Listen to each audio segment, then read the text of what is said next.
नमस्कार दोस्तों, मैं दिलीप कुमार। दोस्तों, केंद्र सरकार ने सुप्रीम कोर्ट में नीट मामले में जो हलफनामा दायर किया है, उसमें ये कहा गया है कि नीट प्रश्न पत्र जो लीक हुआ है वो सीमित क्षेत्र में लीक हुआ है, सीमित इलाके में लीक हुआ है। इसलिए परीक्षा रद्द नहीं करनी चाहिए, परीक्षा रद्द नहीं होनी चाहिए। और दूसरी बात, उन्होंने ये कहा है कि लाखों ऐसे अभ्यर्थी जो ईमानदारी से परीक्षा दिए हैं, उनके साथ नाइंसाफ़ी होगी परीक्षा रद्द करना। अब आप सोच सकते हैं कि हमारी केंद्र सरकार, मोदी सरकार युवाओं के प्रति कितना संवेदनशील है, कितना गंभीर है। इसी से ये पता चलता है, यानी कि पेपर लीक कराकर धांधली सेटिंग करके लोग डॉक्टर बन जाए, लेकिन ये बात को घुमा फिरा के बोल रहे हैं। आखिर नेट परीक्षा क्यों रद्द की गई? नेट परीक्षा के लिए तो किसी ने रद्द करने की मांग भी नहीं किया था। आज परीक्षा होती है और कल शाम को नेट परीक्षा रद्द कर दी जाती है। तो वो परीक्षा केंद्र सरकार ने क्यों रद्द किया? क्या उससे लाखों अभ्यर्थी परेशान नहीं हुए? जबकि उस परीक्षा को रद्द करने की मांग किसी ने नहीं किया था, ना किसी मीडिया में खबर चली कि पेपर लीक हुआ या कोई धांधली सेटिंग हुई। तो अचानक से नेट परीक्षा को रद्द कर दिया गया। लेकिन नीट परीक्षा जिसको रद्द करने की मांग 5 मई से चली आ रही है, और रिजल्ट जब आया इसका 4 जून को, तो उस रिजल्ट में भी ये स्पष्ट हो गया कि बड़े व्यापक पैमाने पर धांधली सेटिंग हुई है। इसके बावजूद भी मोदी सरकार ये कर रही है कि नीट परीक्षा रद्द करना लाखों अभ्यर्थियों के साथ नाइंसाफी होगी। कैसे नाइंसाफी होगी?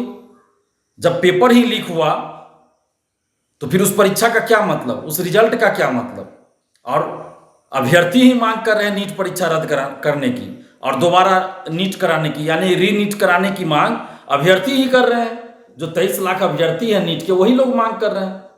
लेकिन केंद्र सरकार जो है बात को घुमा फिरा के और युवाओं के साथ अन्याय कर रही है।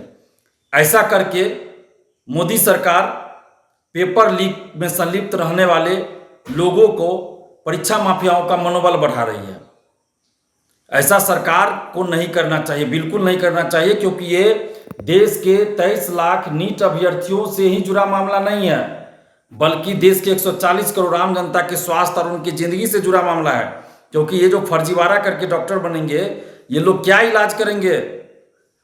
किडनी बेचेगा, गलत दवा देगा, इलाज करना होगा हार्ट का और दवा दे देगा किडनी का, कोई नस काट देगा ऑपरेशन के दरमियान ऐसा कि मर जाएगा पेशेंट। तो ये सब खेल चलेगा, मेडिकल माफिया बनेगा ये लोग। और हैं भी बहुत सारे लोग जो सेटिंग से डॉक्टर बने, डिग्री ले लिए और पेपर लीक में संलिप्त हैं, डॉक्टर शिव कुमार जैसे लोग।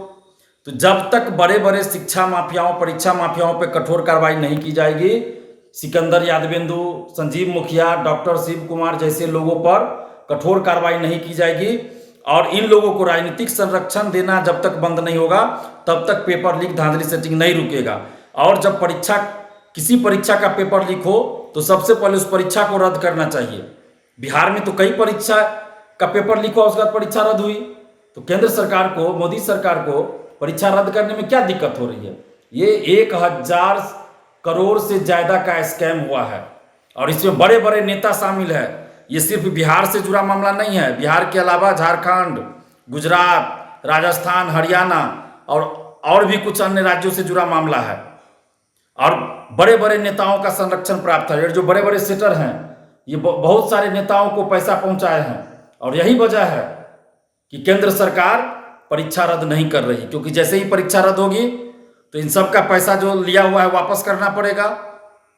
तो इन नेताओं से भी पैसा, ये लोग सेटर लोग पैसा मांगेंगे, क्योंकि नेताओं को तो पैसा सेटर ने इसलिए पहुंचा है कि ये लोग बचाएंगे इन लोगों को। और यही हो रहा है, बड़े बड़े नेता बचाने में लगे हैं और बचा लिया गया है। इन जो बड़े बड़े सेटर हैं, आखिर ये जो बड़े बड़े सेटर हैं, इन लोगों के पास स्टूडेंट्स कहाँ से आता है?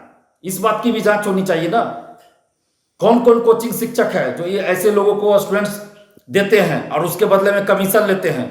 पर स्टूडेंट इन लोग का पैसा बंधा रहता है जो कोचिंग शिक्षक देते हैं। मैं ये नहीं कर रहा हूं कि सभी शिक्षक पेपर लीक में संलिप्त होते, मैं ऐसा नहीं कर रहा हूं, लेकिन कुछ शिक्षक हैं जो पेपर लीक में संलिप्त रहते हैं। तो ऐसे शिक्षकों पर भी जब तक कार्रवाई नहीं होगी, तब तक पेपर लीक, धांधली सेटिंग नहीं रुकेगी। और केंद्र सरकार, मोदी सरकार का जो हलफनामा है सुप्रीम कोर्ट में, ये 24 लाख नीट अभ्यर्थियों के साथ अन्याय है, घोर अन्याय है, और साथ ही 140 करोड़ आम जनता के स्वास्थ्य और उनकी जिंदगी के साथ खिलवाड़ है। हम मोदी जी से आग्रह करेंगे, पूरे केंद्र सरकार से आग्रह करते हैं कि नीट परीक्षा को रद्द किया जाए। और जितने भी नेता है, सत्ता पक्ष हो या विपक्ष हो, सबको इस पे संवेदनशील होना चाहिए और नीट परीक्षा रद्द करने की बात करनी चाहिए। लेकिन बड़े दुर्भाग्य की बात है, बेशर्मी की बात है कि जो युवाओं की बात करके चुनाव जीतते हैं, वैसे नेता बिहार के लगे हुए हैं नेताओं के आगे पीछे करने में और शिक्षा माफियाओं को बचाने में, बड़े बड़े शिक्षा माफियाओं को बचाने, उनको स्टेज पे बुलाकर पुरस्कृत कर रहे हैं, पुरस्कृत किया जा रहा है, विधानसभा में टिकट दिया जा रहा है। तो क्या इस तरह से पेपर लीक रुकेगा, धांधली सेटिंग रुकेगी? नहीं।